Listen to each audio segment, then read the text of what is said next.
আপনি ঘুমানোর সময় যেখানে আপনার দৃষ্টি যাবে ঠিক সেখানেই ঘুমানোর দোয়াটি লাগিয়ে দেবেন। এটার মধ্যে প্রত্যেকটি দোয়া আরবিভাবে বড় অক্ষরে দেওয়া আছে, আবার দোয়া বাংলা উচ্চারণ দেওয়া রয়েছে, আবার দোয়ার অর্থটি দেওয়া রয়েছে।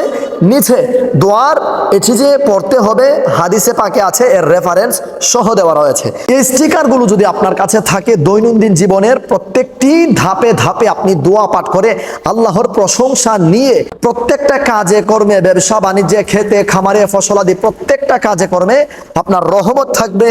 কেননা আপনি যদি দৈনন্দিন জীবনের দোয়াগুলো পাঠ করেন এবং আমল করেন, প্রত্যেকটা কাজের শুরুতে দোয়া পাঠ করেন, ঘর থেকে বের হওয়ার দোয়া, ঘরে ঢোকার দোয়া, ওয়াশরুমে ঢোকার দোয়া, ওয়াশরুম থেকে বের হয়ে দোয়া, আয়না দেখার দোয়া, সকল প্রকারের এই দোয়াগুলো যদি আপনি পাঠ করেন, তাহলে আল্লাহ পাকের খাস রহমত এমনিতে আপনার উপরে বসবে।